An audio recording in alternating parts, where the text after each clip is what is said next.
You know what Backpacking America is, right? It's fucking awesome.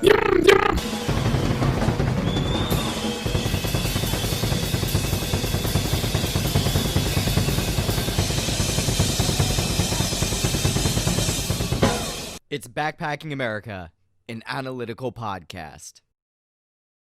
The clinical researcher. So, what's that about? So basically I'm enrolled in grad school.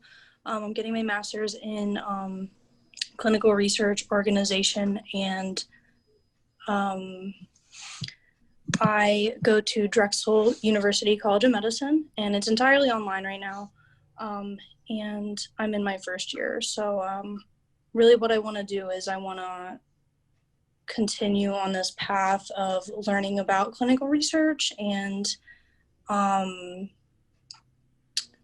in the end I want to work probably for the CDC. I want to do vaccine trials and things like that. So That's cool. So, what's that got to do with, how's that with the COVID vaccines coming out? Because there's, I think, 6 now, right? Yes. So it's really interesting. Basically, I think that the U.S. has really seen this as a race against the clock, not only to just find a proper vaccine that would work for the majority of the population and have that guarantee that, we can stop the transmission, but there's been a lot of hiccups. Right now, Pfizer and AstraZeneca seem to be the main, research organizations that are creating the most effective vaccine at this moment. And hopefully we get to see that, hopefully the beginning of next year to be distributed and everything. Oh, okay. So, what's this? So then Trump saying that the vaccine is going to begin to be distributed within a couple of weeks is a bunch of BS then. Yeah. So I don't think that is accurate to say. I mean, we have been on a fast track on this vaccine. And, the first cases that came out were last year. And I don't think that, we're going to see a vaccine before Christmas. So I think that we can definitely guarantee it for next year. So why are they hyping it up that it's going to be before Christmas? I feel like this is the World War I syndrome where it's the war's going to be over by Christmas. Don't worry, 4 years later, Well, I think that Trump is really under a lot of pressure to keep this kind of rolling and to roll it out before he leaves office.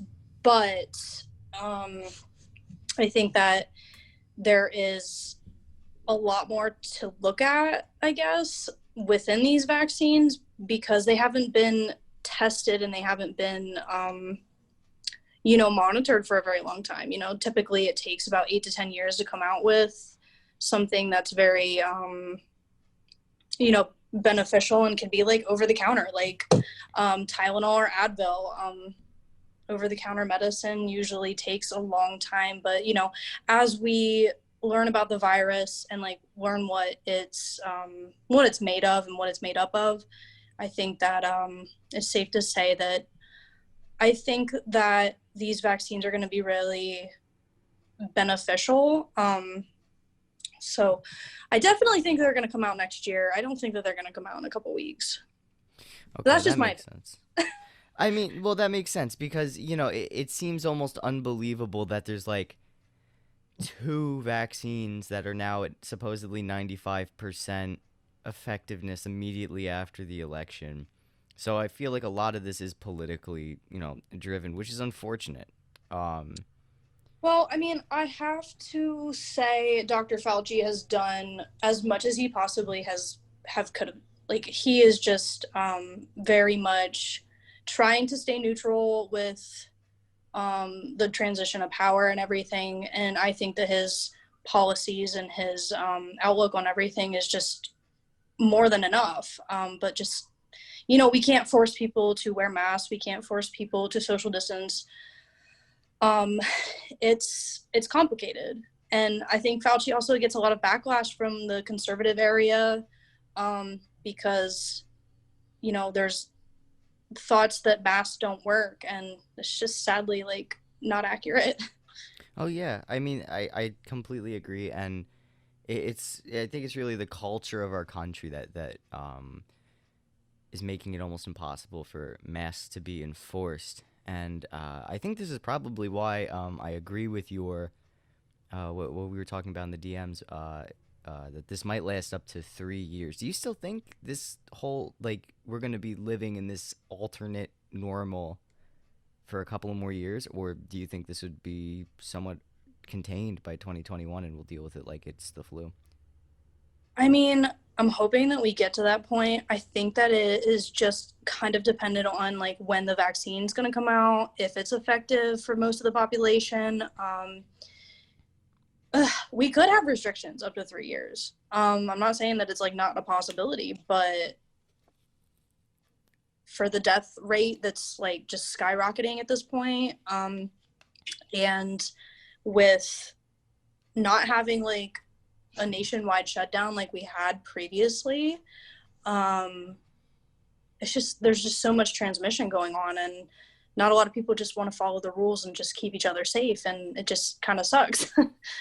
So if we were to lock down the country again, like China did or any other country, um, do you think this would be over in like a half year period? No. No. Okay. Okay. No, just because like, we still always have these people that are just kind of going out and about. I don't think that making everything just shut down again is going to be beneficial for anybody, especially small businesses. I think that they are really getting the brunt of everything that's going on, and it's really unfortunate because I've seen many, many, many very amazing, just amazing people have to close their businesses because of it. Right. And with no, the federal government not giving, not loans, but like, yeah, I guess not giving enough loans and paying workers to stay at home. It's making it it would make it impossible to shut down again. I think this is just now, Americans aren't concerned about beating it; they're concerned about adapting to it. It's more like a duct tape approach. That's what I want to call it, the duct tape approach. But what's weird about this is that the closing of bars at like 10 o'clock and like 24-hour businesses not being 24 hours anymore. It's like COVID doesn't have a bedtime. So like I'm not really understanding. Is it like to keep? Because here's the thing. Like I get the whole logic of it is to prevent people coming in at random times. But now the concern is that everyone's gonna come at the restricted times that they're open, making it denser. Yes. I mean, like here in Texas, they do the social distancing. They keep mostly everything outside because we can, because it's hot here. So it's like, uh, I mean, like I just feel for, Pennsylvania, like my home state and everything, with everything going back indoors, with flu season coming around, and not just that, but like I think that we're going to have a lot of comorbid things going on with having the flu and then having COVID and then having pneumonia and like everything that just comes with the cold winter weather. So I feel like this second wave has started. Like I completely believe in it. It has started, and it's gonna continue. So is the medical field prepared for this at all? Like, has there been any like new treatments found that could mitigate COVID so that way the flu season and pneumonia are able to be dealt with in the way it's usually dealt with? Or do you think that we're going to be overwhelmed again in this second wave and it's just our infections are going to double? Yeah, so actually, I keep up with our local news here, and a lot of the patients that are coming here to San Antonio are coming from El Paso. They're just totally overwhelmed in El Paso already, and San Antonio is starting to pile in those people, that have nowhere to go. Like they are out of ICU beds, they're out of room, and they're just shipping them all here. So, I mean, I think that we're better prepared the second time around. I mean, I would hope. that we're better prepared, but we can't make more space unless we make the space. You know what I mean? Like we got to use like the Alamo Dome. We got to use like, stadiums again and make makeshift hospitals. Like it could most certainly turn into that again. So why is, knowing all this, why aren't the governors and the federal government doing this? I mean, like I know it's political with Trump and all that, but you'd think you'd learn the second time around, especially because the president got it. You would think, I don't know why, especially Americans' attitudes haven't changed. I mean, I still see people going to the bars, and I feel like no one cares if they get COVID anymore. I think like just our generation in general think that we're pretty much immune to anything that COVID would throw at us because we're just like all generally healthy people, but it's not us that should be worried about it. But um, Well, what's weird about it is that our it's generation is also hesitant about taking, the vaccine. And, do you think this hesitation's like logical, or like the anxiety around it's unfounded? you know what? I was a little bit skeptical. I'm not gonna lie. I didn't really trust this vaccine when they were saying that they were gonna come out with it like months ago. So I was like I don't know if I want to put this in my body. Like I don't really know anything about it. It hasn't been that long. Like why? The flu's been around a long time. We always come up with updated, vaccinations for the flu, and that's something that I've always trusted. But um, just with like the way that this has been so fast tracked into making this vaccine, it kind of scared me a little bit. But you got to do your research, right? So I kind of like went into like what's in it, what's going on, with Pfizer, with the Pfizer vaccine, and they seem to be very on top of it. Basically, the biology behind it seems pretty sound to me. Basically, it's like mimicking what a flu vaccination is, um, but like in a little bit of a different way.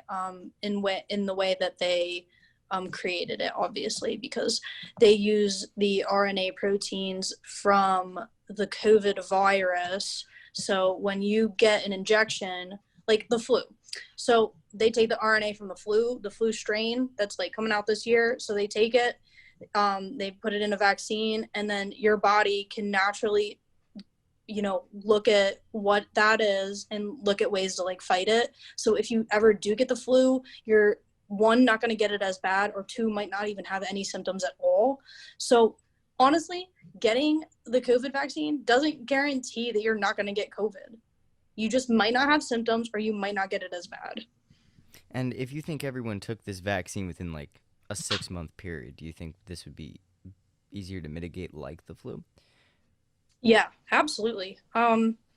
It's it's just like they have to see what's the best, like they say that they're 90 like some companies are saying like they're 90% effective, some say 95, some say 98. Like we just got to go with what's best. Right, and I guess there's no real way to tell that until we actually start mass vaccinating, because a lot of the guinea pigs, as they call themselves, say that you know they took it and it's like it's fine, just take the vaccine. It's not a fucking big deal, just take it. Um, but we have a very strong anti-vax culture, so to me, I feel like it's going to be divided again along political lines, where I feel that I don't know, 80 million people to 90 million people are going to take it, and the rest of the country is going to be and the rest of the other third of the country is going to be like no. So I don't. So say like I don't know, 45% to 50% of the country got the vaccine. Would that be enough to handle COVID? Because no one is gonna take. Not every single person in this country is not gonna take a vaccine, and it's the saddest thing. I know. I don't know how to answer that one. That's a really difficult question because I just don't know. But I would hope that more than 45% would get it. I definitely would hope so too. Now, this. What's funny is that the main argument against getting a vaccine is either it's to track me, with a microchip or I'm gonna get COVID and die. And it's ridiculous because the people that think they're gonna die when if they get the vaccine, it's like there's people that signed up to get random shit pumped into their body and they're fine. They have no idea what's in it. They're like, yeah, we're gonna get it, and they're fine. And then the second half is like, you got a cell phone.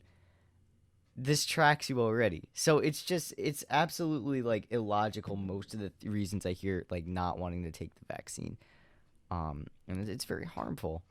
Um, and there's of course now your research is funded by Pfizer, and I think your main competitor before I forget who your main competitor is now, but it used to be AstraZeneca. So when I phrased this question, I brought AstraZeneca into it, but how are the Pfizer and AstraZeneca vaccines different? And I think a lot of people really want to know, like, what's the big difference? Like, one's 90%, one's 95. Like, what's going on here? I don't know. I really don't know.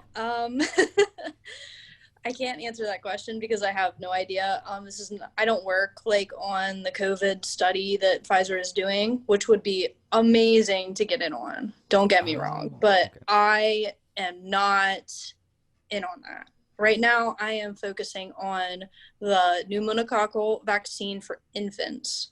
So we're working on that.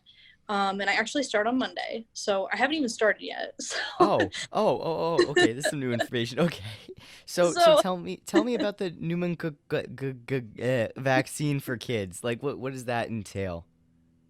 so basically, it's just pneumonia. I can't really like speak too much on it. But basically, we're just trying to look at like two different vaccines and like comparing them.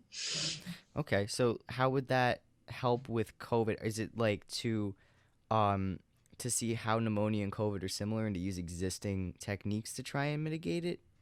Oh, absolutely not. I don't think that this study has anything to do with COVID at all. They're not intermixed. They're not intertwined whatsoever. The research community likes to keep things very just straightforward and separate. Like we don't need overlapping stuff just to add to the complexity of things. But as for this, I'm really excited because I do get to work around babies, so that'll be like so fun. But as for the Pfizer and AstraZeneca, I think that like just even them, Johnson and Johnson, the rest of them, they just all have good intentions, but like I just don't. The ethical issues that lie in this is the race against each other to come up with the fastest vaccine. I think that I have like a moral issue with that, mainly because like whose is gonna really mess you up and whose isn't like actually gonna help.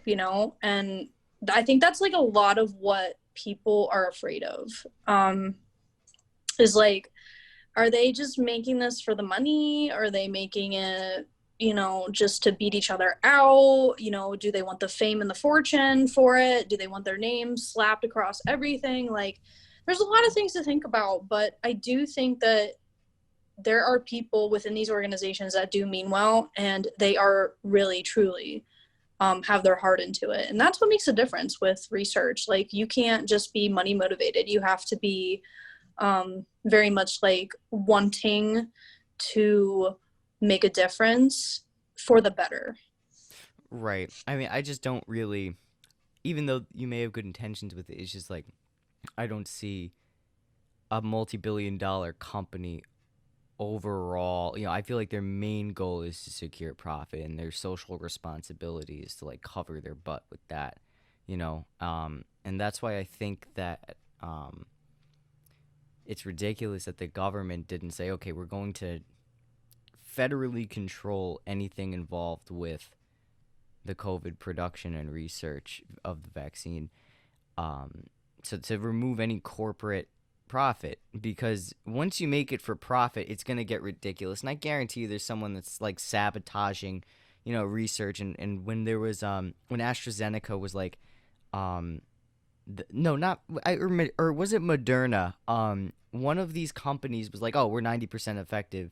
And then they went, oh, no, we're 95% effective. and then the other company like 2 days later was like, not now we're 95% effective. So it's almost like who's telling the truth? And you're right on that. It's like, there are people that obviously, have good intentions and stuff, all the researchers and all the all the people taking the studies and experimenting with their bodies literally. But it's just kind of concerning, like you said, like, is this for profit or is this for the good of the nation? And that's why it's really concerning that the FDA and the federal government aren't heavily involved in making sure that the product that can save the country is being worked on and not the profit motive.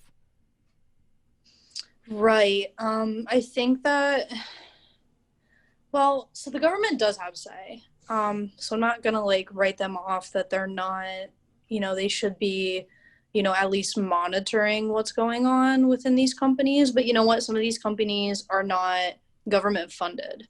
So a lot of these companies may take their research overseas to kind of bypass like certain federal like mandated laws. There's a lot going on.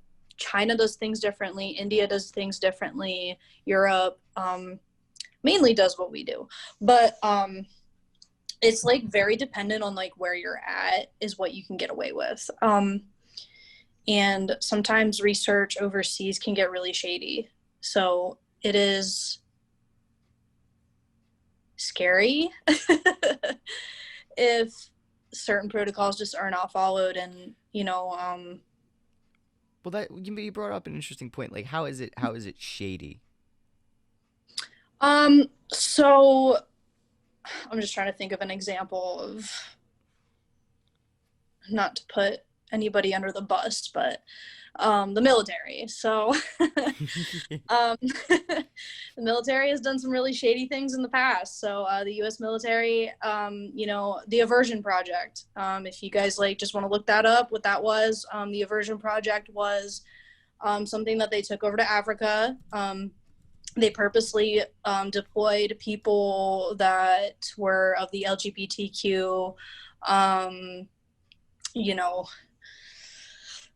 and they took them there and then they tried to convert them. So they tried to make them straight, and if they were unsuccessful, they would mutilate their genitalia. They would, try to give them sex changes against their will. And that was our U.S. military. So, because they could get away with it. I mean, you couldn't really get away with something like that here. So, the U.S. government has done some shady stuff. Yeah. Well, yeah, well, yeah, well, I just pulled up a Wikipedia, because if I pulled up the actual report, it would be like 700 pages long, I'm sure. But it was done in apartheid era South Africa in the 70s, and they used chemical castration, electrical shock treatment, and yeah, this was to figure out why people were gay. Yep. And they did. It's very interesting because even the Nazis did shit like this, where so we're not the moral good guy. But when you said so you think that the South African laws allowed the U.S. government to do this type of research in that country? I don't think that they allowed that. I think that, they obviously, our military can impede on territory that they're really not, don't really need a need for. I don't really know what was going on in the 1970s in South Africa. I don't know. But as for that, it was a government funded experiment. It wasn't on the South African people. It was on our own people, our own military troops in Africa, doing it in Africa. So as for like just getting out of that situation, it really wasn't in their cards. They couldn't really escape. Where would they go? I mean, there's a lot to think about, but it was a really messed up study that I had learned about in one of my classes. So Interesting. So, but when you said, I was more asking like, what do other countries do? Like like India, Russia, China. Like, what are they doing? I thought you meant like in that regard. Oh, yes, yes, yes. So, the U.S. has certain standards. They have the Belmont Report. They have the Common Rule. They have the nationwide, well, not nationwide, but the worldwide standard is called the Declaration of Helsinki, and that's in Finland. And that basically is kind of like the standard rules of like what you should do in research. Like you should always do the informed consent. You should always, you know, document the way that you should. Like you should never hide data. You should never, have any ethical issues with, you know, just harming people, basically. So that was written, and it's been revised a few times, but it's always been, it was around,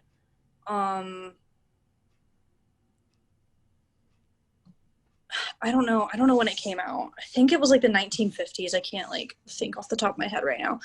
But it's not law abiding. So like it is a standard, but it is not law abiding to any country at all. So nobody has to follow it. Okay? Mm. It is just like the standards of like good clinical research and how it should be done. And a lot of countries just kind of don't follow it. I mean, the U.S. and Europe, they follow these standards, and we have our own standards. But I don't know. Like, there's a lot of I can't like think of any examples right now. You don't have to think There's of it just in. like It's like I understand what you're trying to say. Like you're saying that since there's no like standard rule or anything, like no one country has to follow it, so that makes it extra sketchy because we know how our own country did fucked up shit medically. What did the other guys do? So, but here's my thing that to like I guess put people at ease is like this is bad for business, and we live in a capitalist world. So if business is bad, that means the rich people are getting fucked. So I feel like they're going to give us a vaccine that is going to work, mostly because they're going to be screwed if they don't. Like the economy is suffering. If small businesses collapse, there's going to be no taxable buildings. Like the tax base of all the rural areas is going to collapse, and unless the capitalist class wants neo feudalism, uh, which I don't think they do, they're gonna have to make a vaccine so we can get back to work. I mean, that's just looking at it from a class based perspective, it's like it gives me a little bit of security, not a whole lot, but a little. yeah, I mean, there are many, many, many, many studies out there that could make people money. I mean, it's just the COVID is very much, and there's like not just this one strain of COVID, there's like hundreds, right? So just this one strain, we're having so much difficulty in creating a vaccine, just shows you how complicated it actually is. It's just not something that we can get over in a day or find the solution in a week, and it's it's difficult. So It's amazing that like they claim to have found a vaccine for it, but they can't find a cure for cancer. oh, I hate this conversation already. You do? So Okay. cancer is so complicated. Not one strain of cancer is the same as the next. And it is very difficult to say that uh, I wish there was a cure, and I don't believe that there is one. I truly don't. And I mean, like, I'll let you know. No, I'll no, let you know. But I'm not trying to say they're the same thing. It's the amount of money we've dumped into COVID and we're close. It's like yeah, you're right. why couldn't we dump that into more cancer research? And that's not to say that like that it's the same thing. Like I'm not trying to make that argument that I think you think I'm trying to make, but it's amazing that we have so much money that we could just throw at problems like that. But only until it's too late. But we have enough money to drop bombs all over the world.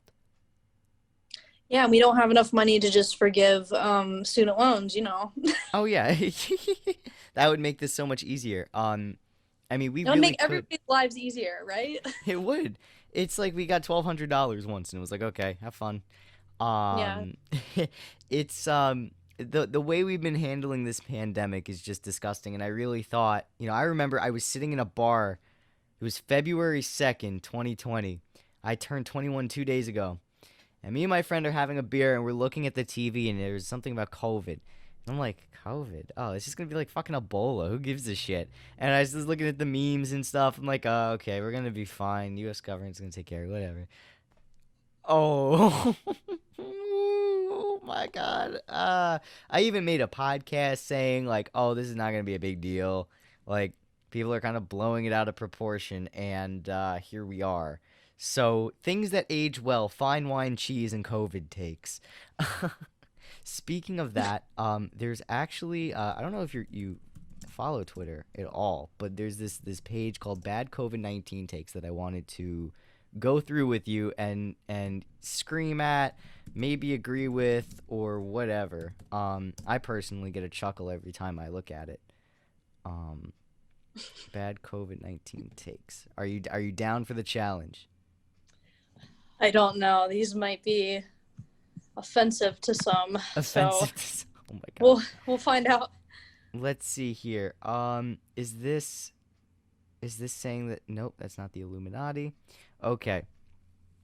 So Texas COVID-19 new cases 5,175. New fatalities 105.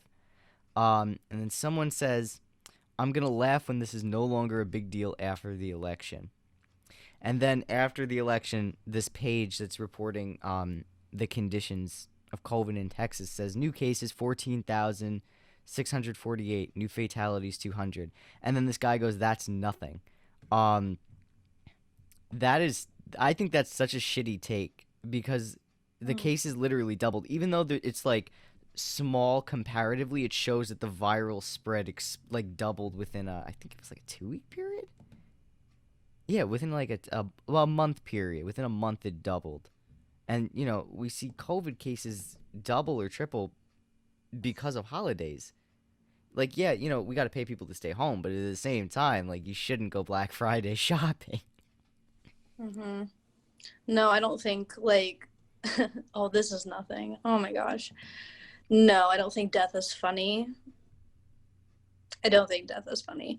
So, as for cases rising and deaths becoming more evident with this whole spread, and yeah, definitely it'll end after the election.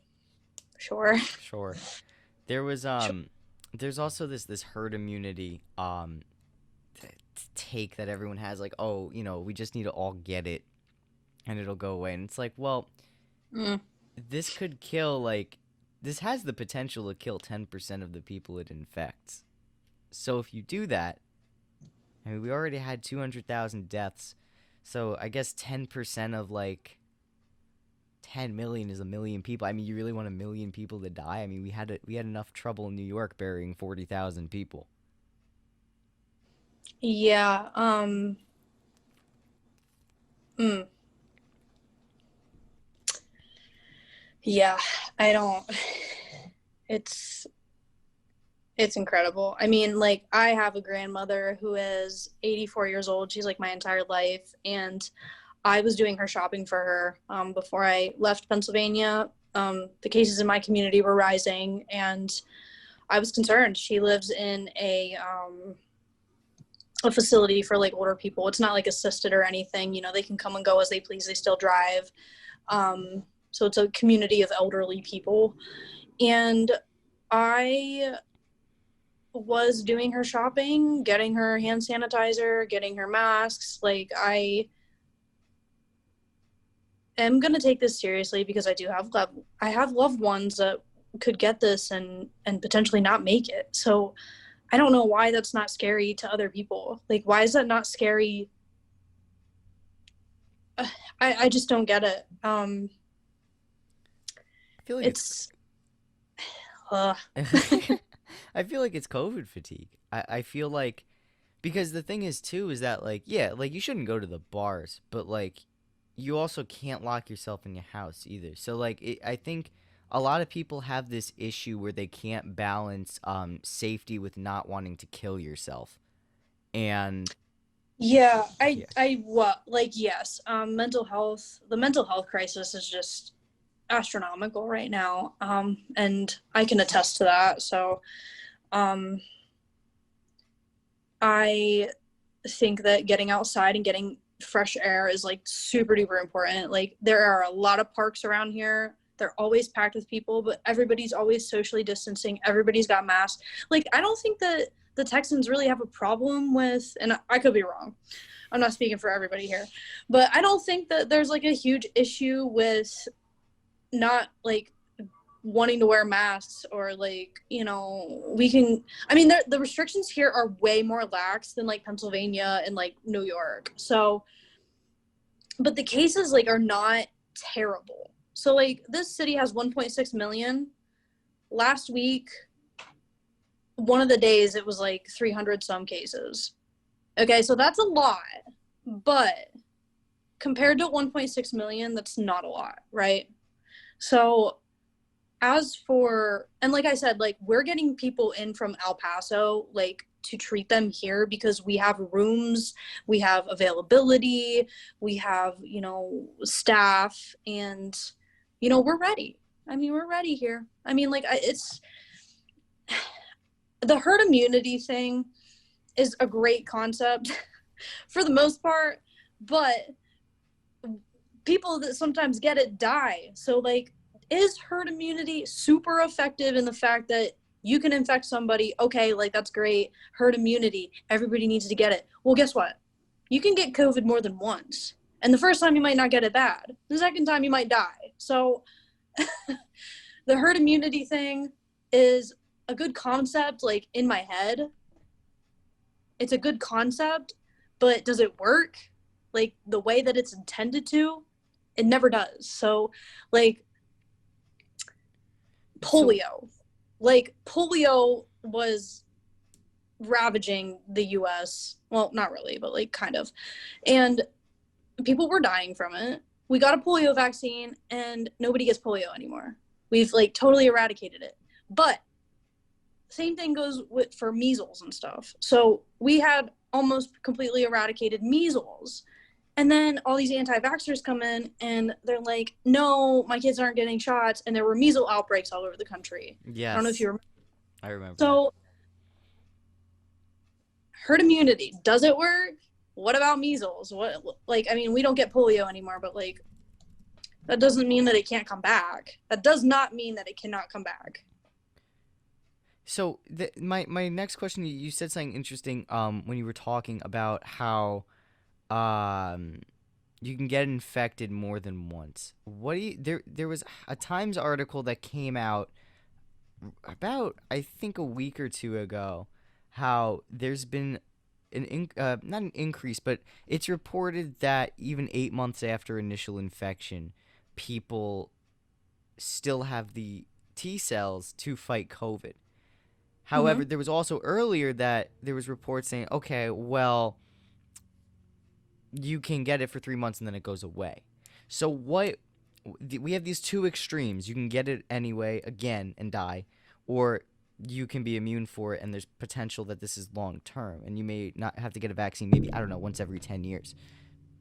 But what do So you you're think of that? right. You're right in the sense that T cells are the cells that like identify like a virus, something foreign, and then they like attack it, they kill it, and they have that kind of like memory. Okay, so T cells are your fighters, like they are the fighters for your immune system. They are, they get recognized, they recognize these foreign particles and they go after them, but then they actually like retain some information from this stuff, so if you do get it again you shouldn't get it as bad, right? But that doesn't go for like if you have underlying conditions, if you have issues with your immune system, if you have just multiple other reasons. Like not every person is the same, right? So these T cells could be fighting something else. I don't know. Say that you have the flu. You have the flu, you're fighting the flu, and then you get hit with COVID again. Okay, say this is your second time with COVID. Well, your T cells are like kind of preoccupied fighting off the flu, and now they got COVID. So like you're gonna get it twice as bad. Like you are infected with two different things. Your T cells are overloaded. You got a lot going on, and you're probably gonna end up in the hospital. So, I mean, T cells aren't going to remember. It's kind of like our memory, okay? So we're not going to remember things as good as we did before, right? Like I can't remember like 10 years ago. Like, okay? So, I mean, like at the time, like I was in the moment, yeah. But, you know, right now, looking back, like how did I do that? I don't really know. I forget. So that's kind of like what your T cells are doing here. So I've gotten chickenpox, and I've gotten every single vaccine, every single one, from infant to like, I think you stop getting shots at like 15 or something. I don't know. I could be wrong. I still got it.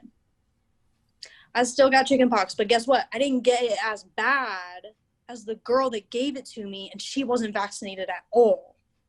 Okay, so when these boosters, the point of boosters is to reintroduce that to your body so your T cells can keep remembering it, right?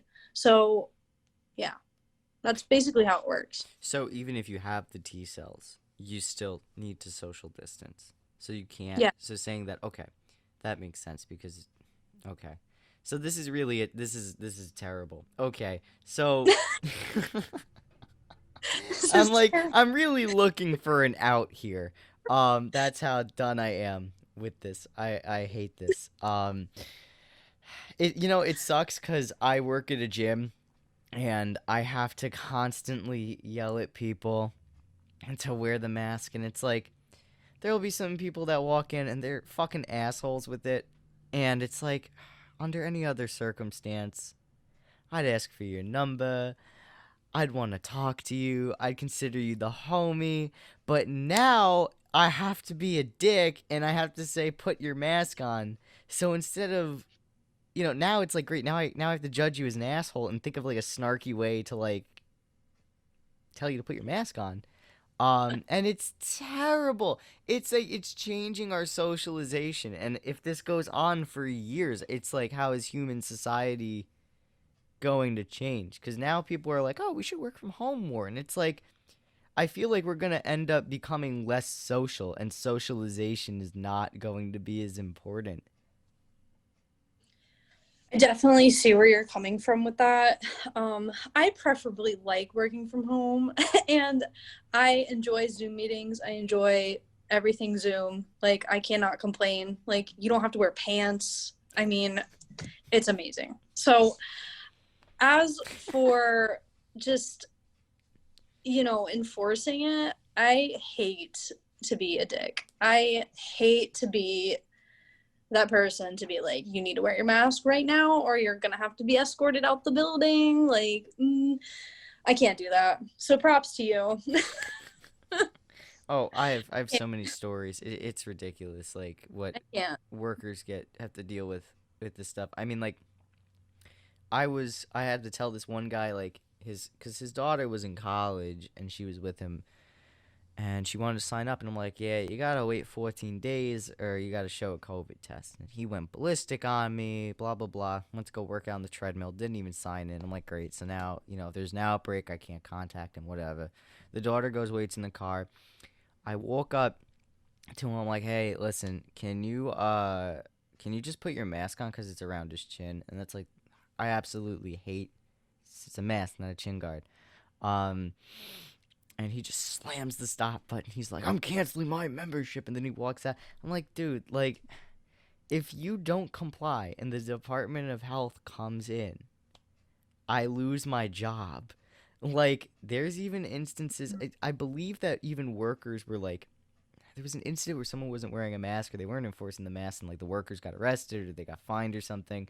And like, it's like, yeah, I don't know what the Department of Health could do to me. They could black bag me and throw me in a van and spit in my mouth. Like, I don't know what they do. Like, it's just, I don't know. They treat, people need to to treat people working, especially with Black Friday. I mean, like the fact people are nasty to workers on Black Friday, and the fact that people are even doing that in the first place is so gross to me. It's so gross. Yeah, I don't know. I got stuff off Amazon, so I mean, online shopping is a little different, but like I usually never go Black Friday shopping, and I've only done it twice by accident because I forgot it was Friday. I thought yesterday was Tuesday, so I went to go buy records or whatever. And they're like, "Oh, it's our Friday discounts." And I'm like, "Oh, that's cool. I wonder why they're giving me a discount." And I find out it's like Friday, like 2 hours later. I'm like, "Oh, it's not Tuesday." That's how fucked this virus is because now I'm forgetting days of the week.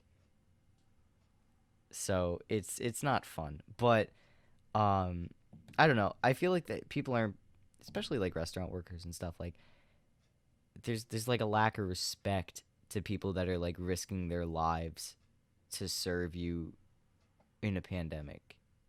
Mhm. Yeah. And one of your questions that you had sent me was and I found this like really interesting that you would ask this. Um the How many pandemics do you think that we will see in our lifetime? Yes. So like I actually did like a little timeline like search, and it seems as though that we've had some massive outbreaks just like all around the world, like documented all around the world every 20 to 30 years. So I don't know. We're probably gonna see like two or three more. I don't know. So, Depending on like how long we live, I guess. I don't know. Maybe one of them will take me out. So oh my god. So okay, so to build off of that response, how long have each of these pandemics lasted in length year wise? oh my god, I don't know. Because I know we had H1N1, but that lasted like a couple. It didn't really hit um the United States that a lot of the pandemics, including SARS, didn't even really hit the U.S. that hard. Now we're looking at it in a global context, like So like you know, but no, wait a minute. The Spanish flu, for example, only lasted 2 years, but it infected 500 million people. And that is a third, at the time, it was a third of the world's population. So that nice. only lasted 2 years. Let me,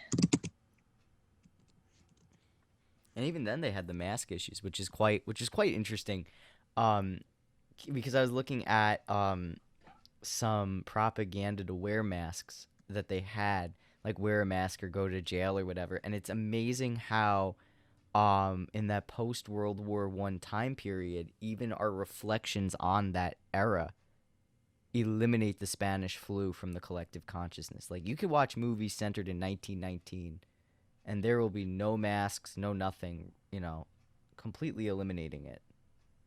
yeah. So, I mean, just like looking at,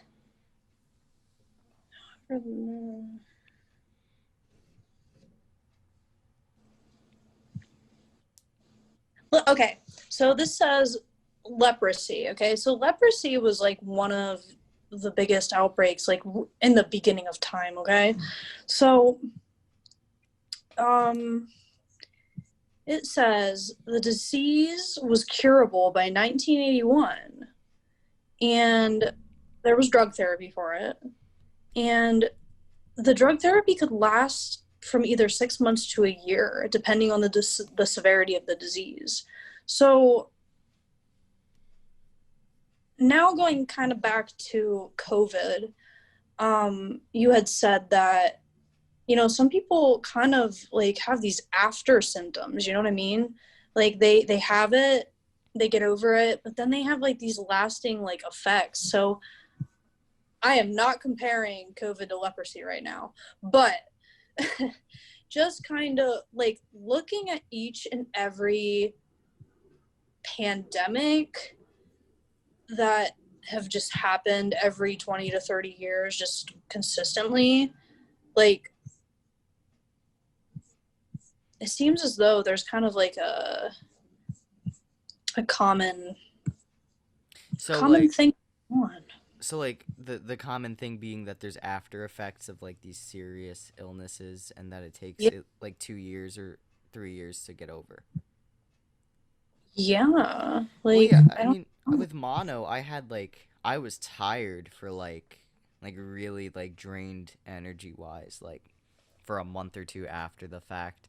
Um, what's interesting about COVID is that some people get like still 8 months later like massive after effects, but we have to look at like, okay, did they have underlying conditions? How old are they? Were they heavy smokers or were they obese? Like, what's their because there's people they get pneumonia or the flu. Like if I got like I had walking pneumonia, and I was walking like I was chilling, um, but if like an older person got that, they'd get full blown pneumonia and be knocked out for a month. Yeah, like I am reading here, like this says the life expectancy of the United States dropped by 12 years in the first year of the Spanish flu pandemic. Oh, So if that's not enough to scare people that they need to start wearing their masks and need to start social distancing and need to start washing their hands, like this is a statistic from when that was going around and it killed a third of the world. So yeah, it's there's also people they say, oh well, I've never gotten it, blah blah blah. It's like, well, if you're like 20 or 18, you won't. Who knows?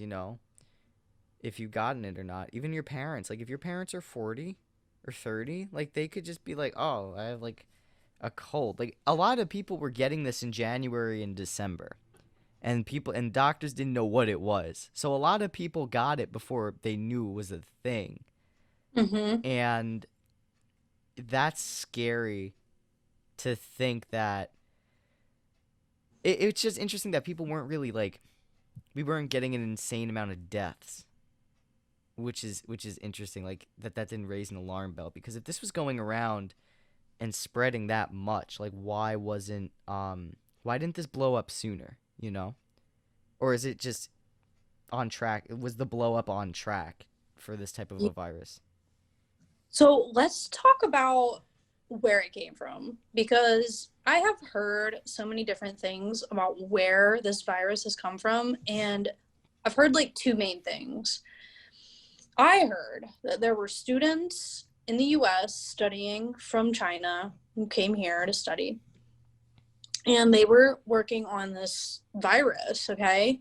And I don't know what happened. I heard that somehow, some way, it got shut down, okay? And they took this material and all of this stuff back to China with them. Now, I don't know how that like really works on like flights. I don't really know like how this works at all with transporting stuff, but I heard they took it back. It was American made. They took it back. And this was a couple years ago, I guess. And they took it back there and it got like a bat got infected and then it just spread. So like I don't know what you heard, but that's like what I have been told. Yeah, I think that's all a load of crap. Like I don't think cuz like it came from China, sure, like it originated there, but like I feel like all of the things I hear about how it originated is like thinly veiled anti-communist propaganda to just try and like warhawk against China. So like to me I'm like, okay, if it came from a bat, it came from a bat. But like people use that as like, oh, those dirty Chinese, and it's just like, shut the fuck up. Like, shut up. Like, okay, if it came from, a farmer's market, it came from a farmer's market. Just say that. So it's just like, it's almost like I don't even know how to feel about it. Then there's some people they say, like, oh, it was created by China and deployed around the Western world to eliminate us. And it's like, no. Like, that's so stupid. Like, why would the Chinese do that? Economically, that is the dumbest thing they could do. If the Chinese wanted to destroy the United States, they could just recall their debt. and we're economically subservient to them for the rest of their existence. Like Like what? I had heard I had read something a while ago saying that like there are multiple obviously coronavirus strains, okay? And there is actually a strain of COVID in Brazil in a bat cave, okay? So they like tested these bats and stuff, and it's like way more deadly than what COVID-19 is. So, if anybody's wanting to travel south, I suggest not going to bat caves. But Well, this one may I've well do heard a us in. lot. I've heard a lot about like the bat thing, and I think that it's a pretty valid assumption to make that it came from bats because, like, animals carry diseases. Like all animals carry diseases. So Oh, I'm not saying it's not from bats. I'm just saying yeah, like the discourse around it just makes me just kind of like, okay, I don't even want to hear what anyone has to say about how it came from China because it just seems weird. But if it actually came from bats and it's like, nah, it's not because of wet markets or like the Chinese wanting to declare biological warfare, but it's like it actually came from bats, then I believe it. Um, so thank you for giving that as an unbiased, source. Uh, and it's very interesting that there's like more of it in Brazil. Um, I hope it doesn't come to the United States. But 20 million people were flying this week, so we may not have to worry about that because this one may do us in. So, isn't that yep, fun?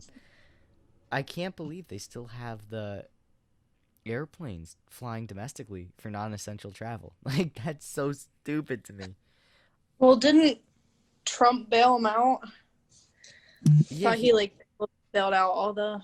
Well, they gave them money to like compensate. I guess I don't know what he really did with the airlines, but he gave some money somewhere. let's see. COVID airline bailouts. Yeah, like the airlines did get like a hefty yeah, how a $17 billion bailout fund intended for oh, never mind. Wrong title. Um Yep, in April they did. They're distributing airline bailout funds for a relief deal for them. Yeah, I $25 thought. billion. So they could have just, I don't know, done maintenance on the planes and shut down for until this is over with 25 bill. I mean, just do maintenance and just chill. Um, I don't, I don't know why they're flying these planes. I think that's so stupid. Um, you're literally in a pressurized cabin with no airflow. Like that is so I have stupid. to. I have to fly for my wedding, so I You're don't know what we're gonna do. I don't know. Like, like definitely, we need to invest in some better mask stuff. or drive. Oh man, I hated the drive, but I may have to consider it. Well, I mean, yeah. Uh, I mean, 20 million people just this week. It's going to be interesting how in the middle of December, we're gonna see this blow up like really bad. It was Mm. kind of scary after Halloween, how there was an uptick, and it's like, oh, like 2,500 cases a day in New York, 3,500 cases sometimes in a day. When we were at like maybe 500 for a good period of the summer. Mm-hmm. So if that's an indication of how the rest of the country's gonna go, I'm pretty nervous about that, and I don't know why. Like I get COVID fatigue's real, but just like, why are you going to the bar, dude? Like there's no point for that. There's like I go to school in rural New York, and there was an outbreak at Applebee's, and I'm like, you're Gosh. really you're really gonna risk death for Applebee's, bro? I mean, like there's just some things that people do that are just so stupid. It's like you could die. I'm not dying for a $10 Guinness, or a dollar margarita. Like there's no I think people need to get their priorities straight with how they do things. And then, in New York, there was the governor was heavily um, advising that people don't have more than 10 people over for Thanksgiving. There were the conservatives here, and then just the regular people that don't believe COVID's a thing. They're just like, no, now we're gonna have like 15 people over because fuck you, Cuomo. And it's like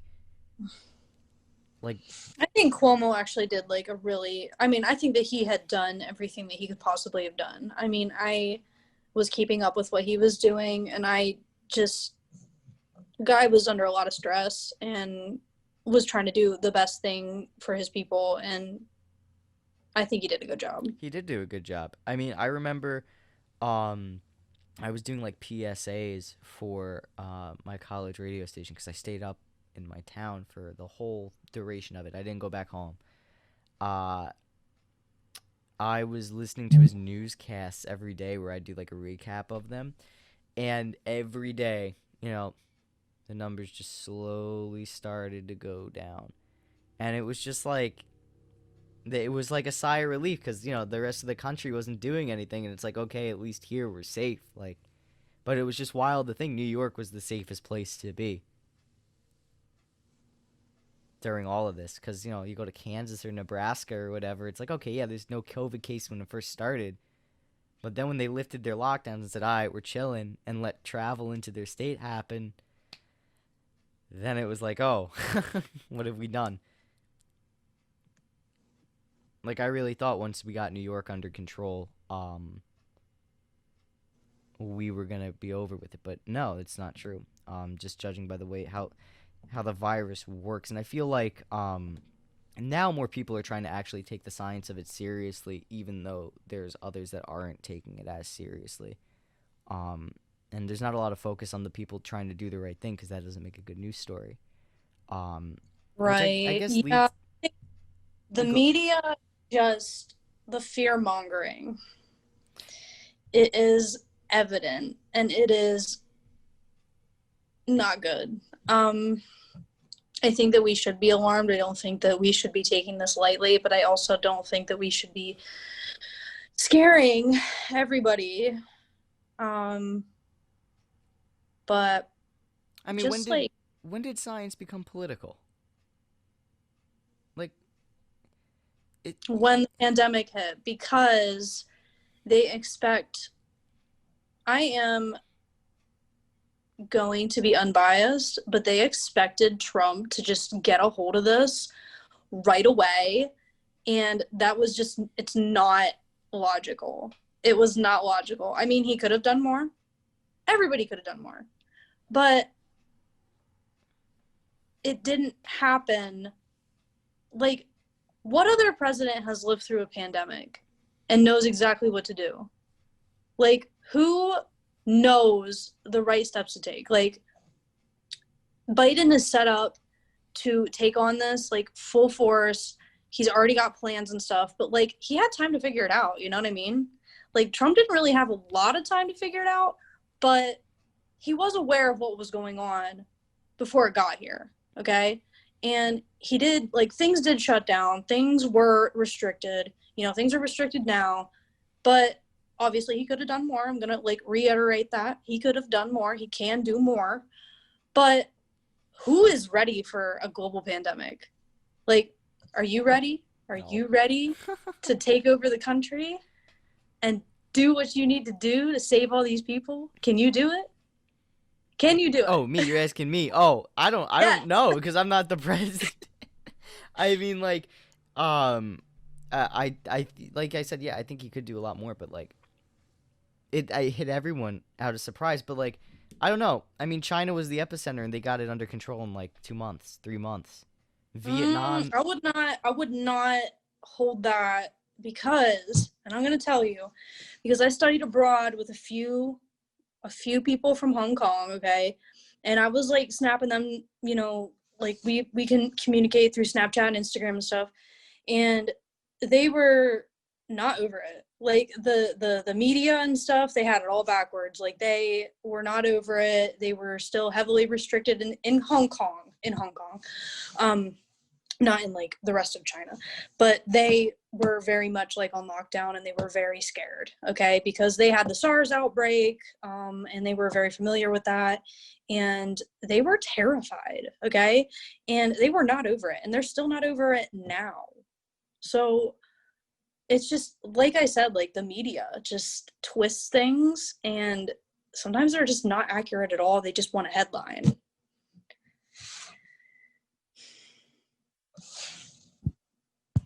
Shoot, I lost you. So unfortunately, we had to cut it short because the Adobe Audition needed an update and my microphone got cut off and Alexia couldn't hear us.